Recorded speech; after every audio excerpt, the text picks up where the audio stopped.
In this video, I'm going to be replacing an iPod 20 gigabyte 4th generation iPod hard drive.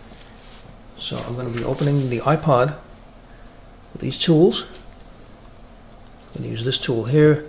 You just stick it right there.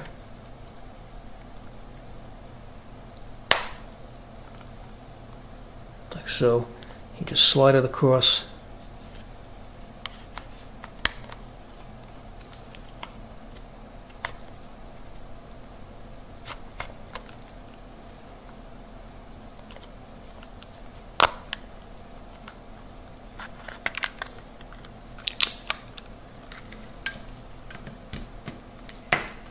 So I'm going to be removing this hard drive. Just gently pull out the cable. That. And I'm going to be putting this one in right here. Push it in like so. And let's turn it on.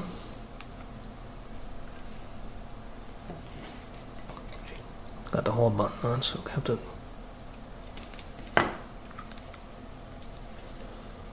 and see if it works.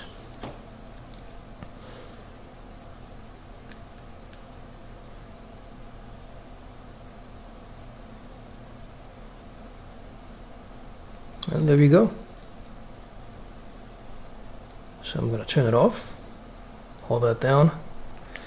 I'm going to close it up. Make sure no wires, nothing is sticking out. And before you do that, make sure the hard drive is firmly in place.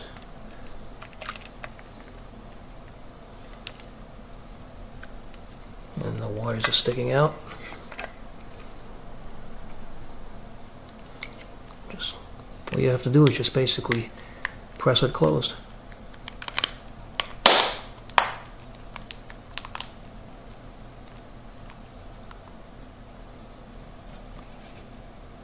So there you go, how to replace an iPod 20 gigabyte 4th generation hard drive. I hope you found this video useful. If you have, please show your support for this channel by subscribing. Feel free to leave comments and rate this video, and thank you for tuning in.